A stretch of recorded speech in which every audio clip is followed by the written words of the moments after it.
Hello, we're in the garden again today. It's so lovely, and I've come down here to plant some lupins. They have such pretty leaves, don't they? And they get tall spires of flowers, like on the label there. I'm planting them down here in the vegetable garden so that the guinea pigs can't eat them, because the guinea pigs love to eat all the flowers I plant, and they can't get into the veggie garden. So, pull up a spot on the quilt. You comfy? Good-o, maybe you can help me plant the lupins when we finish the story. Today's story is called The Big Concrete Lorry by Shirley Hughes. Oh, I love Shirley Hughes. She is such a wonderful writer and illustrator, and she tells stories all about families. Just ordinary families like yours and mine, and just the ordinary everyday things they do. Shall we start?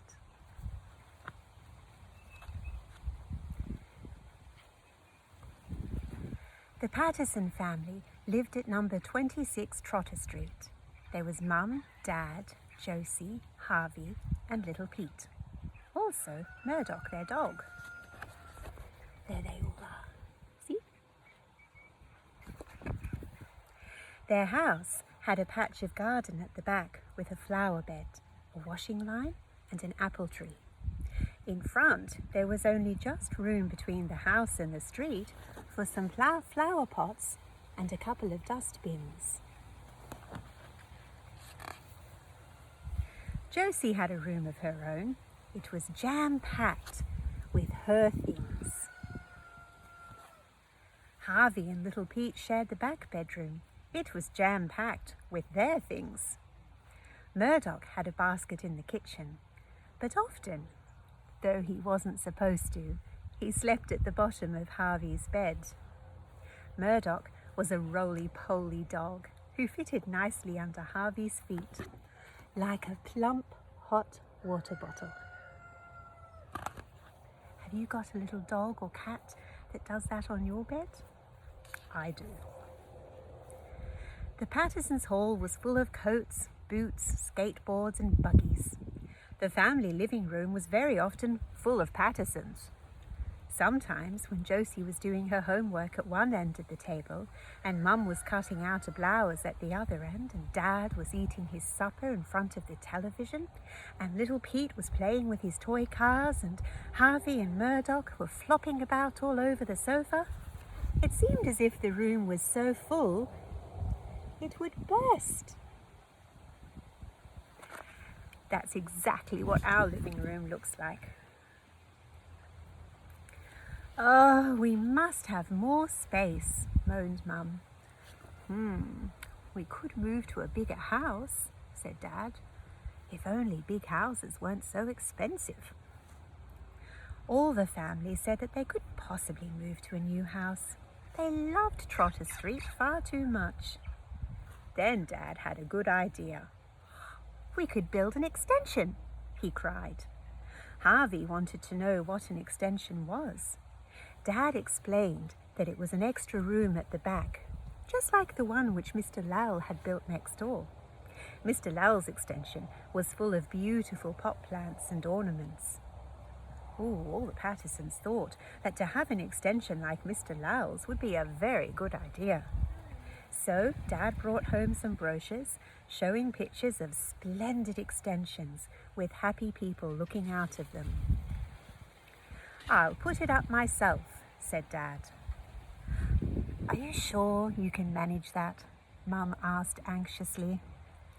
Dad said that Mr. Lowell and his son Rajat and Frankie and May's dad from up the street had promised to help him, so it would be all right. There's the family looking at the extension plans. Oh, I bet they're all thinking about what they'll have in the extension and what they'll do. Next week, a delivery van drew up outside the Pattersons' house, and some men unloaded bits of wood and windows and doors and stacked them in the back garden. This was the extension, all in pieces. Now we need some bricks, said Dad. A few days later, another truck arrived. It had Jiffy Building Company written on it, and underneath it said, "Joe and Jimmy Best." "Load of bricks you ordered," said Jolly Joe Best, jumping down from the cab. Then he and Jimmy lowered the flap at the back of the truck and began unloading the bricks. They took them through the house and stacked them in the garden. After they'd driven off, Harvey, Josie and little Pete had a great time playing on the bricks, while Mum vacuumed away the dirty footprints left by Joe and Jimmy Best. The following morning, Dad got up very early and put on his old trousers. He said he was going to dig a foundation. Of course, Harvey wanted to know what a foundation was. Dad explained that it was a solid base for the extension walls to stand on. Mr. Lowell came around after breakfast and helped Dad measure the space for the extension. They marked it out carefully with string pegged to the ground. Then Dad, Mr. Lowell and Rajat and Frankie and May's dad began to dig a trench, following the line of the string. Little Pete thought all of this was very interesting. He fetched his spade and he began to dig too. So did Murdoch. Everybody's pitching in to help. Isn't that lovely? When the trench was finished, the men cleared the space where the floor was to be, put down bits of brick and rubble and covered them with a plastic sheet. Now everything was ready for the concrete.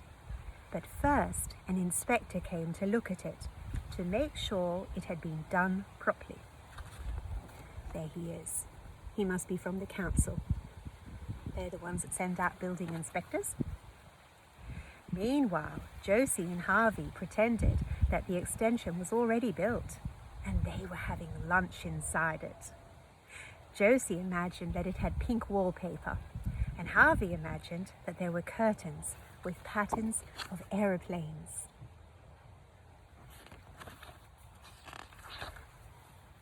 Dad was so tired the next day that he didn't get up early. Mum took him a cup of tea in bed. While the rest of the family were having breakfast, they heard a great noise in the street. They all hurried outside. A lorry had arrived at their house. It was huge. It had a big drum that turned slowly round and round. Kirk, kirk, kirk. And on the side of the lorry was written, "Jiffy Ready Mix Concrete." Oh my goodness. Have you seen a concrete lorry? Oh, they're quite fascinating, aren't they? They have to keep spinning round and round so that the concrete doesn't set. Out jumped Jolly Joe Best. "Load of concrete you ordered," he called cheerfully. No, not this morning, surely," said Mum. "I'm sure we didn't." But it was too late. Jimmy had already pulled a lever and the big drum poured out a load of concrete all in a rush. Slop, slurp, dollop, splosh. Just like that, it landed in a shivering heap right outside the Pattersons' front door. Oh, on the footpath. And the only way to get into the backyard is through the house. Dad rushed downstairs, pulling on his trousers over his pajamas. "Joe, we weren't expecting you today," he shouted. "That's okay. Just sign here," said Joe. Then he leapt back into his seat. "Oh, by the way, it's quick setting," he called from the cab window. "Be hard as a rock in a couple of hours. Better get busy." "But we haven't," Dad called back. But Jimmy was already revving up the engine. The big concrete lorry roared away up the street in a cloud of dust. And there is the concrete. Oh. "Quick!" cried Dad, picking up a shovel. "Quick!" shrieked Mum, searching for a spade. "Grab those buckets! Fetch the wheelbarrow! Run for the neighbours, kids! The quick-setting concrete is soon going to set." Never had the Pattersons moved so fast. Mum began to shovel up the concrete into the wheelbarrow and trundle it through the house, while Dad shoveled and smoothed it down over the foundation at the back. Oh, good thing they work well as a team. Josie and Harvey ran to fetch Mr. Lal and Rajat from next door, and Frankie and May's dad from up the street, and they all came running. Oh, good neighbours, huh? The neighbours pitched in and shovelled and spread too. Josie, Harvey and little Pete ran up and down with buckets. Murdoch joined in, barking loudly, because that's really helpful. Everyone laboured and struggled and fell over one another's feet. They shovelled and heaved and trundled concrete from the front of the house to the back, and steadily the heap on the pavement grew smaller and smaller. Look at everyone pitching in. "Quick! It's beginning to set!" shouted Mum. Everybody worked faster and faster. "Oh, done at last!" gasped Dad, throwing down his shovel and wiping his hands on his trousers. Dad is still wearing his pyjama shirt. Then all the workers rested. The foundation was finished. Only a small hill of concrete was left beside the front door.